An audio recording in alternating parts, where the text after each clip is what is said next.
নমস্কার, আমি শ্রুতি। আপনারা দেখছেন ফ্রেন্ডস ফেলোশিপ মিনিস্ট্রি।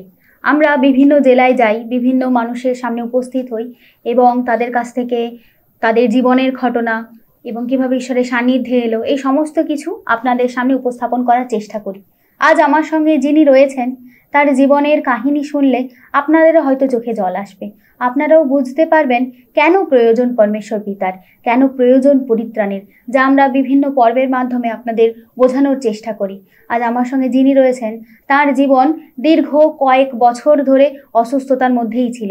জীবনের সুখ কাকে বলে, শান্তি কাকে বলে তিনি জানতেন না এবং চেষ্টা করেছিলেন বিভিন্নভাবে যাতে সামান্য সুস্থতাটুকু পাওয়া যায়, জীবনের বেঁচে থাকার রসদটুকু পাওয়া যায়, তার চেষ্টা বিভিন্নভাবে করেছিলেন। কিন্তু প্রত্যেকটি পরিকল্পনাই তাদের বিফলে যায় এবং দিনের পর দিন তার জীবন আরও খারাপ থেকে খারাপতর হতে থাকে। জানবো তিনি কিভাবে ঈশ্বরের সান্নিধ্যে এলেন এবং পরমেশ্বর পিতার আশীর্বাদ তার জীবনে কিভাবে প্রকাশ এলো এবং আজ আপনাদের সামনে তিনি কিভাবে এলেন সে সম্পর্কে বিস্তারিত জানবো। আজকের পর্ব শুরু করছি পরিচয়ের মাধ্যমে। নমস্কার ম্যাম, আপনার পরিচয়। নমস্কার। পরমেশ্বর পিতার ধন্যবাদ, মহান গুরু যিশুর নামে গুরুকেও করব ধন্যবাদ। নাম গঙ্গা প্রামাণিক, আর ভোজপুর গ্রাম, পূর্ব বর্ধমান। প্রথমত যে বিষয়ে জানবো আপনার থেকে, আপনি ঈশ্বরের সান্নিধ্যে এসছেন প্রায় 3 বছর হলো। তার আগে আপনার জীবন কেমন ছিল? তার আগে জীবন তো খুবই কষ্টের ছিল, দুঃখের ছিল। মানে এতটাই অন্ধকারের মধ্যে পড়েছিলাম তখন। তখন আমার 13 বছর বয়স।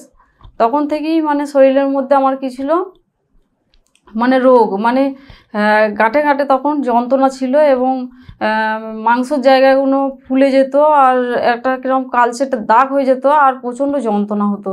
সেইটার কারণে দীর্ঘদিন ধরেই সেই বিষয়টা নিয়েও আমার বাড়ির লোকে কী হয়, এই ডাক্তারখানা ওই ডাক্তারখানা, এই হসপিটাল ওই হসপিটাল, এমন কোনো জায়গা নেই যে আমাকে নিয়ে যায়নি ওই বিষয়টা নিয়েও। তো সেখানেও কি হয়, সামান্য সুস্থ ছিলাম, যতক্ষণ ওষুধ খেতাম, যন্ত্রণার হাইপারের ওষুধ দিত, সেই সব ওষুধ খেয়ে কিছুক্ষণের জন্য হয়তো ভালো থাকতাম। তারপরে কি হয়, এই কারণটার জন্যই আমাকে তখন ব্যাঙ্গালোর নিয়ে গিয়েছিল। তো ব্যাঙ্গালোরে 3 মাস ছিলাম, কিন্তু সেখানে কি হয়েছিল, চিকিৎসা করেছিল, সেটা হাতে পায়ে যন্ত্রণার বিষয় নিয়ে আমি গিয়েছিলাম, কিন্তু ওরা সমস্ত পায়ের নখ থেকে মাথার চুল পর্যন্তই ওরা রিপোর্ট করেছিল। তো ওরা বলে কি যে এটা টেনশন, চিন্তা থেকে হয়েছে। টেনশন থেকে আপনার গাঁটের যন্ত্রণা হচ্ছে? হ্যাঁ, ওখানকার ডাক্তারে বলেছিল। হ্যাঁ, তো তারপরে ওখান থেকে আবার চলে আসার পরে আবার ফিরে এর থেকে এই টেনশন থেকে মুক্ত হওয়া বা কোনো রকম ট্রিটমেন্ট ওখানে হয়নি? না, ওখানে শুধু কি করেছিল, ঘুমের ওষুধ দিয়েছিল। 1 পাতা ওষুধ দিয়েছিল ঘুমের।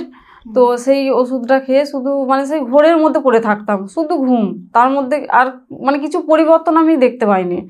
তো সেইটার কারণে তারপরে কি হয়, কলকাতাতে আবার কি আর কি চিকিৎসা হয় আমার জন্য। আমার দাদা এখানে থাকে, ওই সূত্রেই এখানে একটা হসপিটালে দেখানো হতো। এই গাঁঠের যন্ত্রণা নিয়েই আবার কলকাতাতে ডাক্তার? হ্যাঁ, একটা হসপিটালে তখন ওখানে করি। তো ওখানে ডাক্তারের বাবু বলেছিল, একটা ওষুধ লিখে দিয়েছিল এবং ওখানে ব্লাড রিপোর্ট হতো, অনেক রকমের রিপোর্ট করার পরে ওখানে ডাক্তারবাবু বলেছিল এটা এক ধরনের বাত। তো এই বাতটা সাংঘাতিক বাত, তুমি ভবিষ্যতে এই বাতটার জন্য তুমি পঙ্গু হয়ে যেতে পারো। তার জন্য তোমাকে ওটা একটা ওষুধ লিখে দিয়েছিল। তো সপ্তাহে একটা করে আমায় খেতে হতো, আর প্রতিদিনের ন্যায় একটা ছিল, আর 21 দিন অন্তর আমাকে ওইটার বিষয় নিয়ে 12 লাখ বার ইঞ্জেকশন আমার মাজাতে নিতে হতো। এটাতে কি কোনো রিলিফ পাওয়া বা আরাম উপভোগ অনুভব? না, ওই ইঞ্জেকশনটা নিলে বরঞ্চ আমার শরীরে যেদিন হতো সেদিন তো উঠতে পারতামই না, বা শরীরে জ্বর চলে আসতো ওই ব্যথার টারসে। তো ভালো ছিলাম না, এইভাবেই চলে। তারপরে বিভিন্ন জায়গায়, তারপরে অনেক রোজা বাড়ি, অনেক ঠাকুর বাড়ি। যখন ডাক্তার হয়নি তখন অন্যান্য যে ব্যবস্থা আছে তাও আপনি নেন? সমস্ত জায়গায় যাওয়া হয়, টাকা পয়সা ওটার জন্য বহু টাকা অর্থ ব্যয় হয়।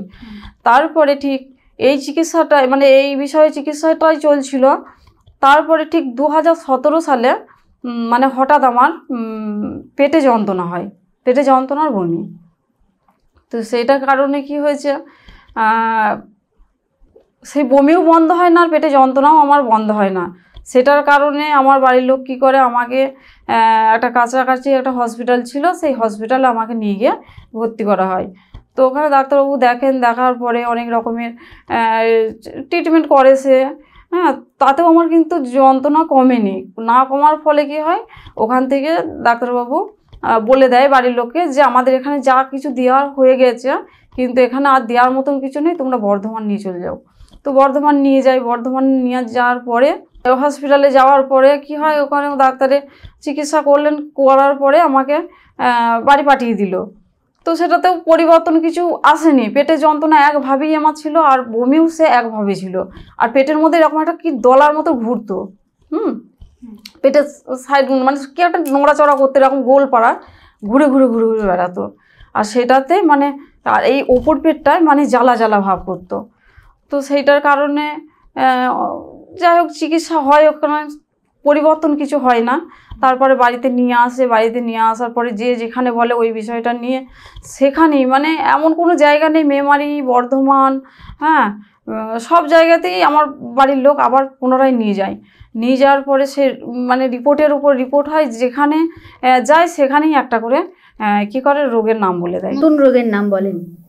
আচ্ছা, কেউ বলে আগের রিপোর্টগুলো যেগুলো আগে রিপোর্ট করা হয়েছে ওটা ওই বিষয়টা আর কিছু নেই, ওটা পায়ে হাতে যন্ত্রণা আর ওটা কিছুই সমস্যা নেই। ওর মানে ওটার বিষয়ে কোনো ইয়ে নেই, মানে তখন এই পেটে যন্ত্রণার বিষয়টা চলে এসেছে। তো এতটাই যন্ত্রণা হচ্ছে, তখন আর নিজেকে স্থির রাখতে পারছে না, তখন হাতে পায়ে যন্ত্রণা সব চলে গেছে। তখন কি হয়, আমার বাড়ির লোক ওই বিষয়টা নিয়েও মানে কলকাতা তো তারপরে এসেছি, মানে আমাদের যে লোকালে যে হসপিটালগুলো বর্ধমানে, তারপরে দামি একটা নার্সিংহোমে দিয়েছিল। সেই নার্সিংহোমেও কি হয়, আমাকে 5-6 দিন সেখানে রেখেছিল। সেই নার্সিংহোমে কিসের ট্রিটমেন্টটা হচ্ছে তাহলে সেটা আপনারা জানতে পারেননি? কি রোগ হয়েছে বা কি কারণে এরকম পেটের যন্ত্রণা হচ্ছে? যখন বর্ধমানে চিকিৎসা করা হলো তখন বললো পেটের মধ্যে টিবি হয়। হ্যাঁ, ওর পেটে টিবি হয়েছে। তো প্রথমে নার্সিংহোমে দিয়েছিল, ওখানে মানে হসপিটাল থেকে প্রথমে যখন বাড়িতে নিয়ে চলে আসে তখন রোগের কোনো নাম বলেনি, বলেছিল অম্বল গ্যাস থেকে হয়েছে, কিছু ওষুধ দিয়ে ছেড়ে দিয়েছিল। তারপরে যখন আবার পুনরায় আমার যখন যন্ত্রণা হয় তখন আমাকে বর্ধমানেই একটা খুব নাম করা নার্সিংহোমে আমাকে দেয়। তো সেখান থেকে বলে যে টিবি হয়েছে আপনার? না, নার্সিংহোমে কোনো রোগের নাম বলতে পারিনি, কারণ ওরা চিকিৎসা মানে রিপোর্টের পর রিপোর্ট করেছিল। সেই রিপোর্টে কি কিছু ধরা পড়েনি? ওরা বলছে যে বাড়ির লোক যখন জিজ্ঞাসা করছে যে কি রোগটা কিছু বুঝতে পারছেন, ওরা বলছে না এখনো কিছু ওর রিপোর্টে কিছুই উঠছে না যে কি হয়েছে, আমরা সমস্ত রিপোর্ট কমপ্লিট করি তারপরে বলবো এটা কি হয়েছে। তো একের পর এক রিপোর্ট হয়। রিপোর্ট হওয়ার পরে ওখানে মোটামুটি সকাল থেকে কি হয়, সন্ধ্যা হয়ে গেলে মোটামুটি 15,000, হ্যাঁ 16,000 পার ডে এই অর্থটা দিতে হতো, যেহেতু বেসরকারি হসপিটাল তো দিতেই হবে। তো দেওয়ার ফলে কি হয়, ওখানেও যখন অর্থ যখন মানে অর্থহীন হয়ে যাচ্ছে যখন, মানে তখন আমার বাড়ির লোকে বলে এখানে তো তাহলে চিকিৎসা করা যাবে না, প্রত্যেকদিন এত টাকা করে দিতে হচ্ছে, আর এখনো পর্যন্ত রোগ কি হয়েছে, রোগের মতন কি ওষুধ পড়েনি, তাহলে এখান থেকে কী হবে, ছাড়িয়ে নিতে হবে। তো ওখান থেকে তখন আমাকে কি করে ছুটি করে নিয়ে তখন হসপিটালে গিয়ে দেয়, বর্ধমানে হসপিটালে। তখন বর্ধমানে হসপিটালেও ওখানেও একটা কফ পরীক্ষা করলো এবং কিছু রক্ত পরীক্ষা করলো, করার পরে বললো যে ওর টিবি হয়েছে পেটে। তারপরে মানে বর্ধমানে কী হয়, আমার মানে টিবি হয়েছে বলে মানে আর কি ধরা পড়ে, দিয়ে ওখানে টিবির ওষুধও কমপ্লিট হয়। হ্যাঁ, তো তাতেও কিন্তু সুস্থ নয়, তখনও যন্ত্রণা, হ্যাঁ একভাবেই মানে যেটাই খেতাম কি হতো, বমি হয়ে যেত, এরকম হয়। তারপরে ওখান থেকে যখন টিবির ওষুধ যখন কমপ্লিট হয় তখন আমাকে কলকাতায় ট্রিটমেন্টের যে সময়টা সেটা যখন আপনার কমপ্লিট হয়ে গেল তখনই কি আপনি কিছুটা উপশম পেলেন পেটের যন্ত্রণা? না, তখনও পাইনি। তখন আমাকে আবার পুনরায় কলকাতায় নিয়ে এলো আমার দাদা। তো ওখানে একটা ব্যারাকপুরের কাছেই একটা হসপিটাল আছে, তো ওই হসপিটালে আমাকে তখন ভর্তি করা হয়। তো ওখানে চিকিৎসা চলে মোটামুটি 20 দিন মতন। তো ওখানে সব কিছু রিপোর্ট করার পরে বলে মানে বাড়ির লোককে বলে যে আপনার মেয়ের একটা বড় সমস্যা হয়েছে, দিয়ে বলে কি যে ক্যান্সার হয়েছে, সেটার জন্য একটা ইঞ্জেকশনও আমার। বর্ধমানে আপনাকে বলে টিবি হয়েছে, আর ব্যারাকপুরে আপনাকে বলে যে আপনার ক্যান্সার হয়েছে। হ্যাঁ, ওটার কারণে আমাকে একটা ইঞ্জেকশন দেওয়া হয়েছিল, 7,000 টাকা মনে হয় ইঞ্জেকশনটার দাম নিয়েছিল। তো ইঞ্জেকশনটা আমাকে করা হয়। তো ওখানে কিছুদিন রাখার পরে তখন আমাকে আবার মানে ক্যান্সারের যে চিকিৎসা হয় সেই হসপিটালে আমাকে, ক্যান্সার স্পেশালিস্ট হসপিটালে আপনাকে নিয়ে যায়। হ্যাঁ, আচ্ছা, তারপর তো নিয়ে যাই। কতদিন ট্রিটমেন্ট হয়? ওখানে 21 দিন মতন ট্রিটমেন্ট হয়। তো তারপরে তো আমাকে ক্যান্সার হসপিটালে দেওয়া হয়। তো ওখানেও কিছুদিন চিকিৎসা চলে, তাও 21 দিন মতন। তো ওখান থেকে চিকিৎসার পরে আমাকে বাড়ি পাঠিয়ে দেওয়া হয়। তো বাড়ি পাঠিয়ে দেওয়ার পরে তখন আমার শরীরের মধ্যে কি হয়, মানে ওখানে ওষুধও দিয়েছিল কিছু, সেই ওষুধও খাওয়া হয়। খেতে খেতে কি হয়, শরীরের মধ্যে একদম আমার কোনো আর মানে কোনো স্থান ছিল না, মানে হাত পা পুরো একদম প্যারালাইসিস হয়ে গিয়েছে। মানে হাতে পায়ে মানে উঠতেই পারতাম না, মানে কোনো রকম আমার এই ভিতরটাই মানে জীবিত ছিল।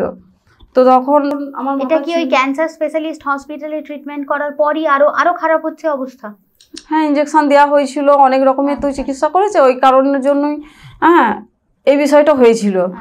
তারপরে যখন আমার চুল পুরো একদম মাথা যখন আঁচড়াতাম, একদম থকা থকা করে চুল উঠতে উঠতে উঠতে উঠতে পুরো মাথা চুল শেষ।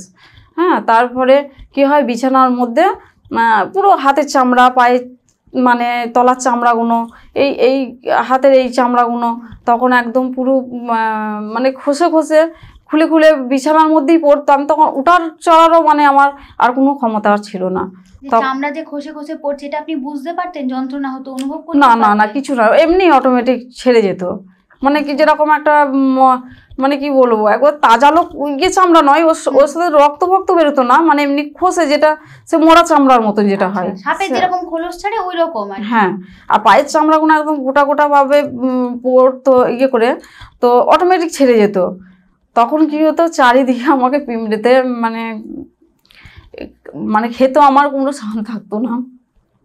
আপনার ট্রিটমেন্ট বাড়ির লোকরাই করতো, যেহেতু আপনি বিছানায় শয্যাশায়ী হয়ে গেছিলেন বললেন। আমি এমনকি টয়লেট সমস্ত কিছুই আমার মানে বিছানাটাই ছিল, মানে বিছানা থেকে উঠতেই পারতাম না।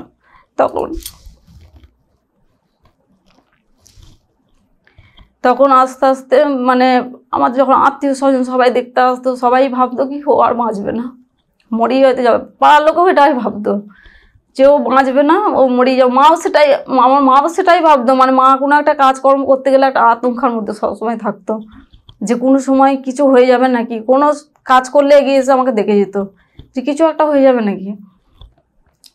তো তারপরে আস্তে আস্তে আস্তে আস্তে একটু সামান্য মানে বলতে পারেন একটু, মানে সেই একটা বাচ্চা ছেলে যখন হাত ধরে চলার মতন সেই রকম একটু সামান্য, মানে আপনাকে ধরে উঠিয়ে বসিয়ে দিলে বসতে পারতেন, সামান্য সামান্য হয়। তারপরে কোনো প্রকারে আমার দাদা এক মানে আর কি খুব নামকরাই ডাক্তার, গ্যাস্ট্রোর মানে আর কি স্পেশালিস্ট, তার সাথে যোগাযোগ হয়। কোথায় এটা? ওটা সোনারপুরে। তখন সেই ডাক্তারের সাথে আমার দাদা যোগাযোগ করে, বলে ওকে একবার ওইখানে নিয়ে যাওয়া হোক। তো নিয়ে আসে, এমনকি মানে গাড়ি ভাড়া করেই নিয়ে এসেছিলো। আমার তো মানে হাঁটা চলার মতো ক্ষমতা ছিল না। তো ডাক্তারবাবুকে, আমার দাদাও তখন কাঁদতে কাঁদতে বলছে, ডাক্তারবাবু অনেক অর্থ ব্যয় করে ফেলেছি, বোন সুস্থ নয়। তো তখন ওই ডাক্তারবাবুই বলে বেশ এখানে তুই চিকিৎসা করতে পারবি না, ওটা একটা নার্সিং হোম ছিল বড়, তো এখানে পারবি না। তো আমি ও একটা আর কি ইয়েতে সাইন করে দিল, বলে এটা তুমি নিয়ে পিজিতে যাবে, তোমার বোনকে দেখবে, দেখার পরেই ও ভর্তি করে নেবে। তো সেই সূত্রে আমরা পিজিতে চান্স পাই। পিজিতে যখন চান্স পাই তখন ওই স্যারই আর কি তখন আমাকে স্যারের মাধ্যমে ওখানে ভর্তি হই।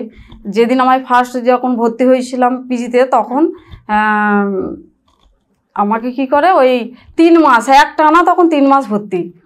কিসের ট্রিটমেন্ট হচ্ছিল পিজিতে আপনার? ওখানে শুধু তখন রিপোর্ট হচ্ছিল, অনেক বিষয়ের রিপোর্ট, কোলোনোস্কোপি, এন্ডোস্কোপি, তারপরে পেটের ইউএসজি, মানে অনেক রকমের রিপোর্ট করার পরে প্রায় 3 মাস তখন থাকতে হয়েছিল রিপোর্টগুলো করার জন্য। দিয়ে সমস্ত রিপোর্ট করার পরে ডাক্তারবাবু বললেন যে ওর খাদ্যনালী জাম হয়েছে। তা আপনার এত বছরের যে ট্রিটমেন্ট সেটার কি হলো?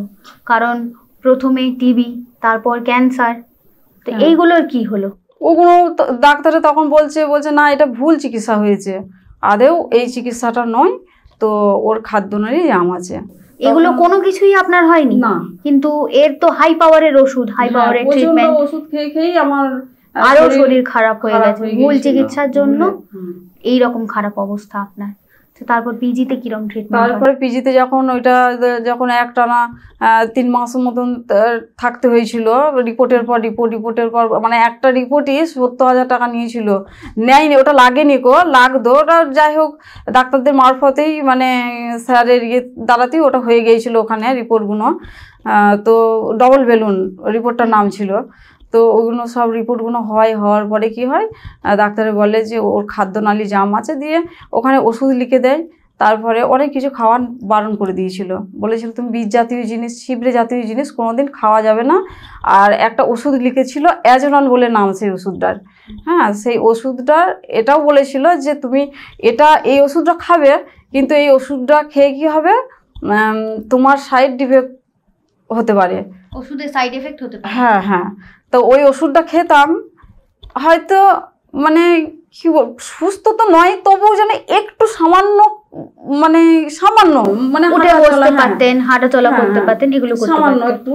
তখন ওই ওষুধটা খাওয়ার ফলে আমার রক্তটা একদম শুকিয়ে যেত। এটাই ওই ওষুধের সাইড এফেক্ট ছিল। হ্যাঁ হ্যাঁ।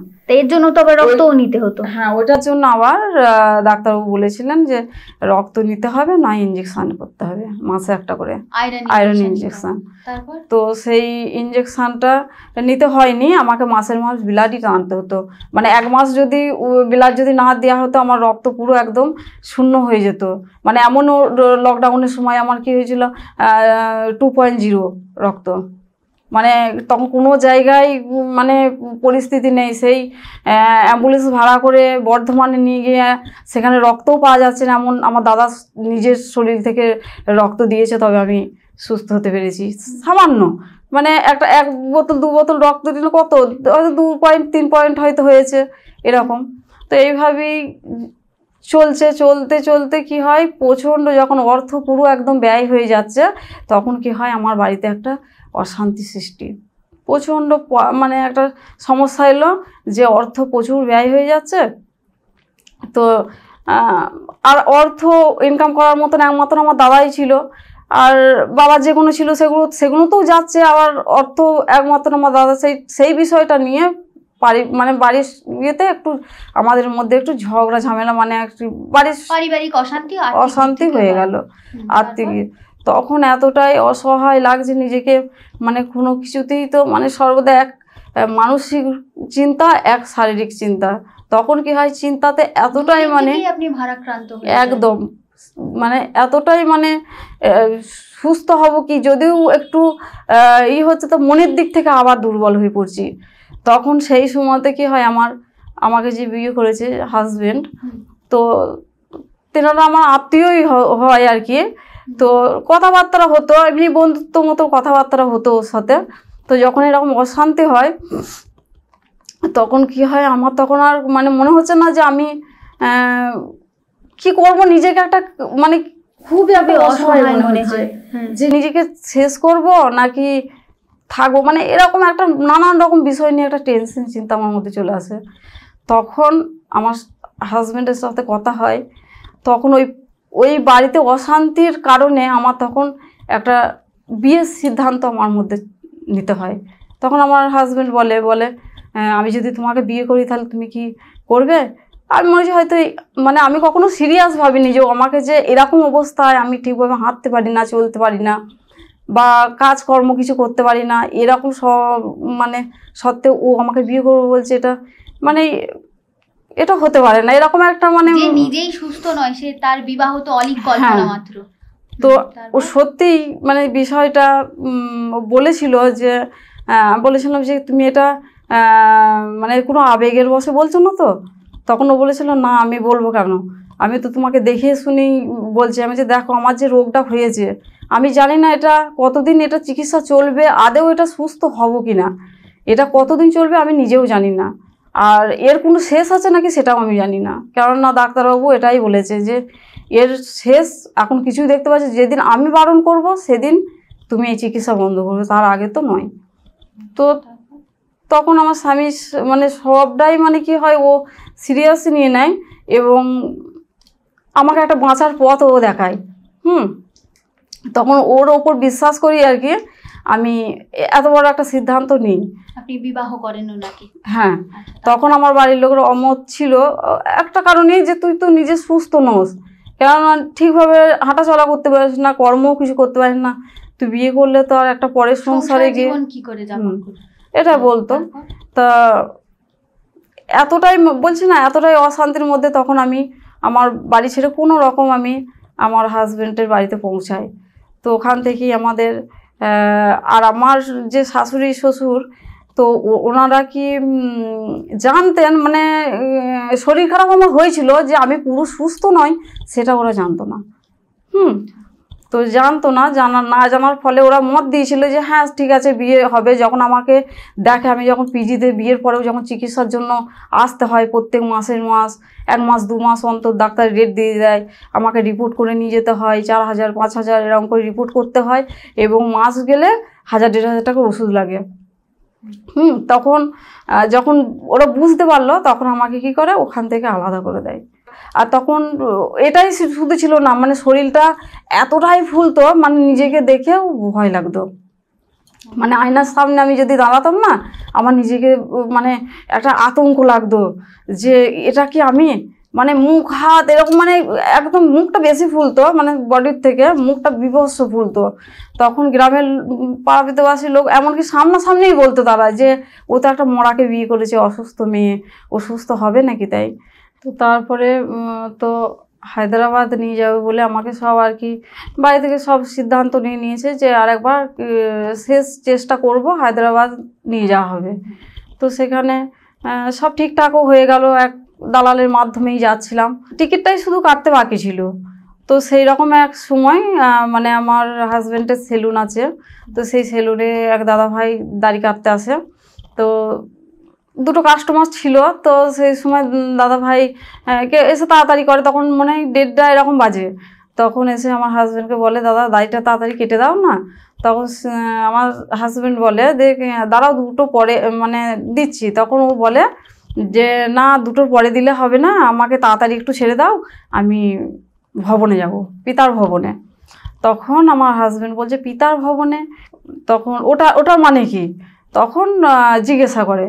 তখন জিজ্ঞাসা করাতে কি হয়, তখন ওই দাদাভাই বলে যে ওখানে গেলে মানুষ কি সুস্থ হয়, হ্যাঁ রোগমুক্ত জীবন পায়, তারপর অশান্তি থাকলে শান্তি পায়, ওখানে গেলে মানুষ মানে সুখে শান্তিতে হ্যাঁ জীবন পায়। তখন আমার হাজব্যান্ড বলে আমারও তো স্ত্রীর এরকম দীর্ঘদিন ধরে শরীরের অসুস্থ হয়ে আছে, ওর বাড়ির লোক এমন কোনো জায়গা নেই যে নিয়ে যায়নি, তাহলে আমার স্ত্রীকেও যদি ওই জায়গায় নিয়ে যায় তাহলে সুস্থ হবে।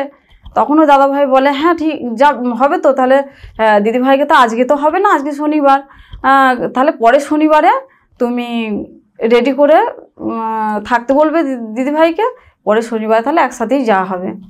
তখন আমার হাজব্যান্ড বাড়ি এসে তখন আমাকে বলছে তোমাকে সামনে শনিবারে এক জায়গায় নিয়ে যাব, তুমি যাবে? আমি বলছি কোথায়? বলছে যে তোমাকে এক জায়গায় নিয়ে যাব পিতার ভবনে।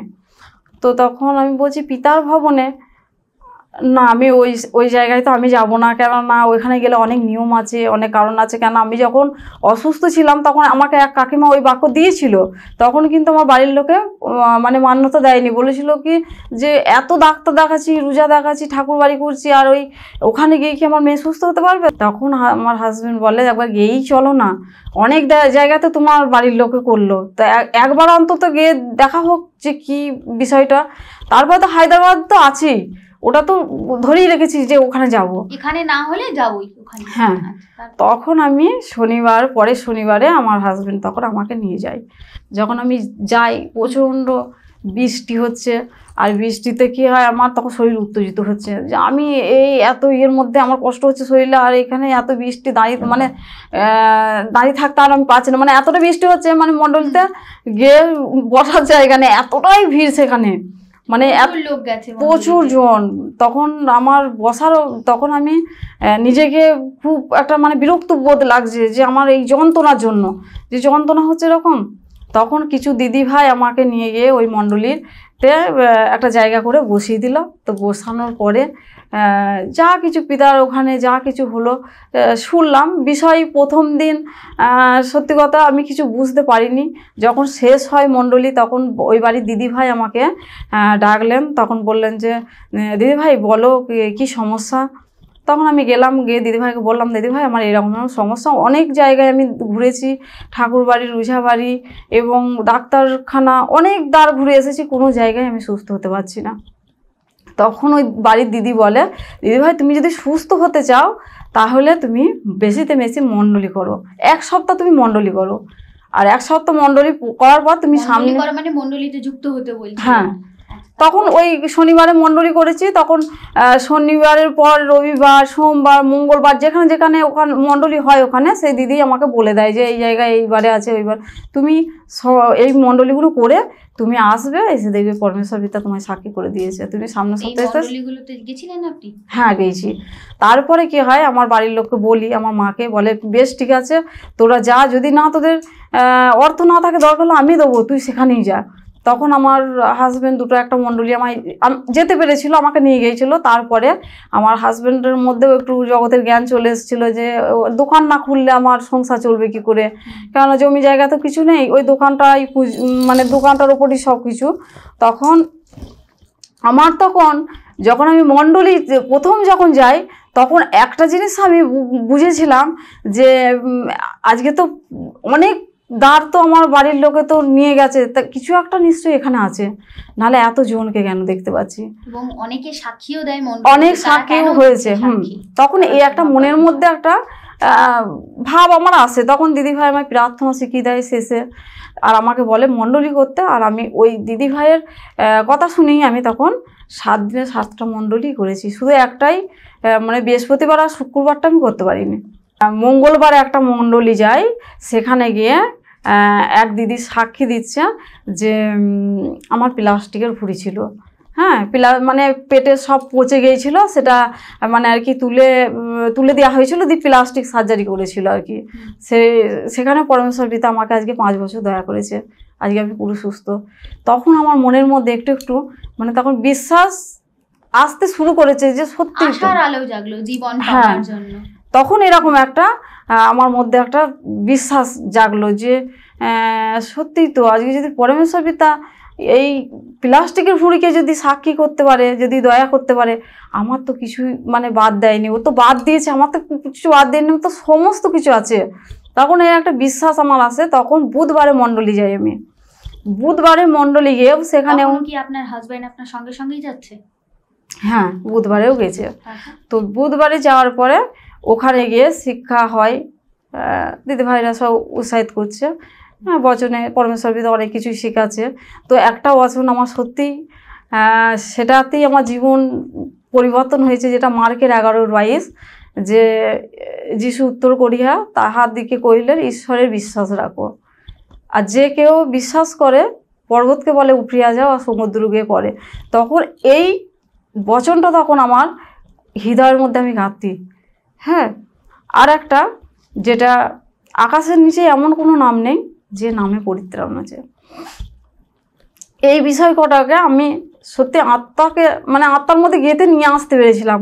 আর এই বিষয়টাই আমার মধ্যে সর্বদাই মানে আত্মার মধ্যে ঘা দিত। আর ওই সাক্ষী আর এই যে বচন, তখন আমি নিজের মধ্যে একটা মণ্ডলী কিন্তু করি, আমি কিন্তু সংসারে রান্না করতে পারতাম না, কর্ম করতে পারতাম না, কিন্তু আমি মণ্ডলী করতাম। যখন ঈশ্বরের সমস্ত শিক্ষা যখন আমার মধ্যে যখন আসে, তখন কিন্তু এই যে শরীরের মধ্যে একটা কষ্ট হলে যেটা আমি সবাইকে বলতাম, আমার হাজব্যান্ডকে, বাড়ির লোককে, তখন আর আমি বলাটা বন্ধ করে দিলাম। তখন ঈশ্বরের শুধুই আমার যখন হাজব্যান্ড জিজ্ঞাসা করতে, হ্যাঁ কেমন আছো, কিছু বুঝতে পারছো, তখন তো হ্যাঁ ভালো আছি, সুন্দর আছি, সুস্থ আছি, এটা আপনার অন্তর থেকে বেরোতো একদম। হ্যাঁ, শুয়ে আছি। আর আমার হাজব্যান্ডও এই মানে ইয়েটা ছিল, ও বিপরীত প্রশ্ন আমায় করতো না। হ্যাঁ, তো এরকম যখন বলি, বাড়ি থেকেও আমি ফোন করতাম, আমার মা যখন ফোন করে জিজ্ঞাসা করতো হারে কেমন আছিস, ভালো আছি। তো সমস্ত বিষয়ে যখন ভালো আছি এই বিষয়টা মানে যেই ফোন করতো, আমি সুন্দর আছি, সুস্থ আছি।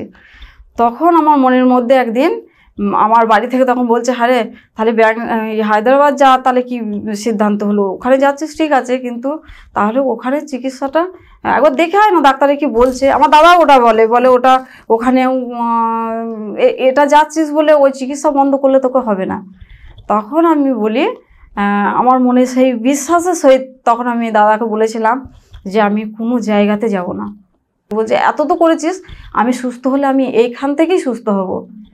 তখনও সুন্দর, মানে পুরোপুরি বলা যাবে না, হয়তো আমার মধ্যে অবিশ্বাস ছিল, হ্যাঁ, যার কারণের জন্য পুরোপুরি মোটামুটি সুস্থ ছিলাম তখন।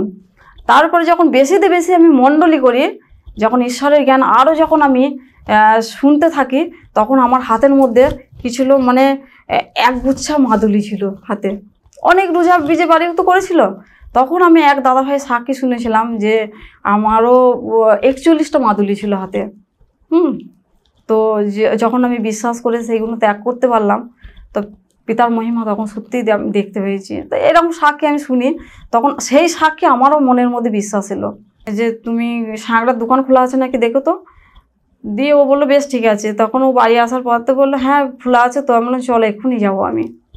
তখন সমস্ত মাদুলিগুলোকে খুলে আর যেগুলো রূপোর ছিল সেগুলোকে সাঁকড়ার দোকানে নিয়ে গেলাম, আর যেগুলো মানে ওর মধ্যে কেনা যেগুলো মানে আর কি রূপোর নয় সেগুলোকে জলে ফেলে দিয়েছে, বুঝলি না। মার্কের 11-22কে যখন আমি ওই বচনকে যখন নিজের মধ্যে রাখলাম, যখন মতির সাথে সাথ বচনকে আমি আত্মায় রাখলাম, যাত্রা করো তোমাদের দেওয়া যাইবে, তখন আমার মনের মধ্যে একদিন এমনই আমার মনের মধ্যে বিশ্বাস জাগলো যে আমি কোনো কিছু এমন কোনো জায়গা নেই যে আমার পরিবার আমাকে নিয়ে যায়নি, আর এমন কোনো নাম নেই আকাশের নিচে যে নামে পরিত্রাণ আছে। যদি পরিত্রাণ থাকে এইখান থেকে আমার পরিত্রাণ হবে। বলবো ভালো, ওই যে ভালো বিষয়টা যে সর্বদাই বলেছি, পিতা যে কখন আমায় ভালো করেছে আমি এখনো বলতে পারবো না।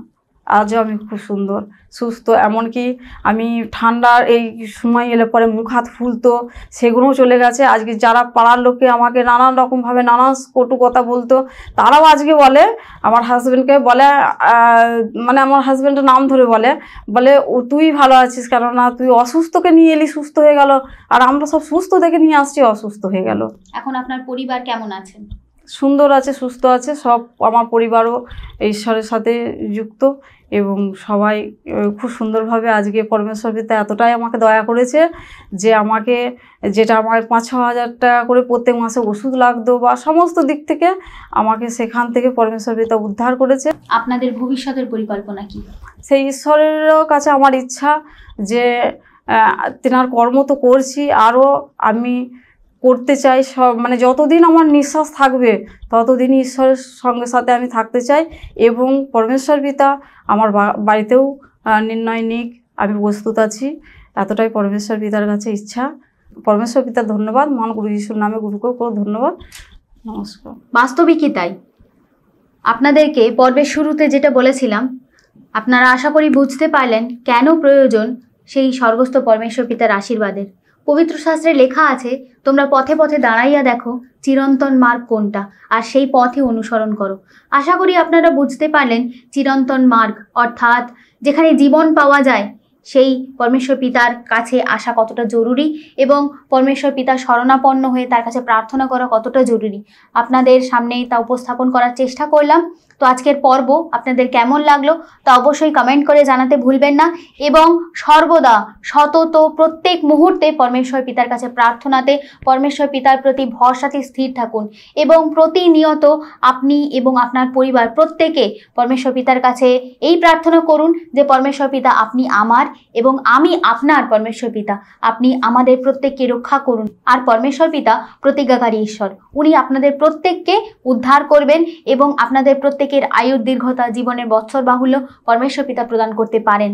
যেখানে মানুষের অসাধ্য, যা কোনোদিনই সম্ভব নয় এবং জীবন ফিরে পাওয়ারও কোনো আশা ছিল না, তো পরমেশ্বর পিতা সেখানে যদি জীবন দিতে পারেন, তো পরমেশ্বর পিতা আপনাদের প্রত্যেকের মনোবাঞ্ছা, মনের আকাঙ্ক্ষা পূর্ণ করতে পারেন। উনি সামর্থ্যের পিতা পরমেশ্বর। পরমেশ্বর পিতাকে অসংখ্য ধন্যবাদ, কারণ পরমেশ্বর পিতার এত মহান মহান সাক্ষীর সম্মুখীন আমাকে করেন। কারণ আমি বারবারই এটা অনুভব করি, ধন্য আমার চক্ষু, ধন্য আমার কর্ণ। কারণ যা মানুষের হৃদয় আকাশে ওঠে না, আজ পরমেশ্বর পিতা আমাকে এত দয়া করেছেন যে আমি ফ্রেন্ডস ফেলোশিপ মিনিস্ট্রির সূত্র ধরে সেই সব মানুষের কাছে পৌঁছাতে পারি এবং তাদের আশ্চর্য মহিমার কথা, তাদের জীবন কাহিনী শুনতে পারি। আপনারা কতটা উপকৃত হন আমি জানি না, তো পরমেশ্বর পিতার অসংখ্য ধন্যবাদ। আমি উপকৃত হই, আমি নিজেকে প্রত্যেক দিন পরমেশ্বর পিতার কাছে আরও বিশ্বাসে দৃঢ় হতে পারি এবং পরমেশ্বর পিতা যে সত্যিই মহান সেটা প্রত্যেক দিন উপলব্ধি করতে পারি। আজকের পর্ব কেমন লাগলো তা অবশ্যই কমেন্টের মাধ্যমে জানাবেন, কারণ আপনাদের প্রত্যেকটি পর্ব আমাকে এবং ফ্রেন্ডস ফেলোশিপ মিনিস্ট্রির প্রত্যেকটি সদস্যকে উৎসাহিত করে নতুন জেলায় যাওয়ার জন্য, নতুন মানুষের সান্নিধ্যে যাওয়ার জন্য। আপনাদের কোনো যদি সমস্যা থেকে থাকে বা কোনো প্রশ্ন থেকে থাকে যার উত্তর খোঁজার চেষ্টা করছেন, স্ক্রিনে দেওয়া হোয়াটসঅ্যাপ নাম্বারে SMS এর মাধ্যমে সেই সমস্ত সমস্যা কিংবা প্রশ্নের কথা আমাদেরকে জানাতে পারেন। আমরা যথাযথ চেষ্টা করব আপনাদের সেই সমস্ত সমস্যার সমাধানের পথ দেখানোর কিংবা সমস্ত প্রশ্নের উত্তর দেওয়ার। আপনাদের প্রত্যেকের সঙ্গে পরমেশ্বর পিতার আশীর্বাদ সর্বদা থাকুক। নমস্কার।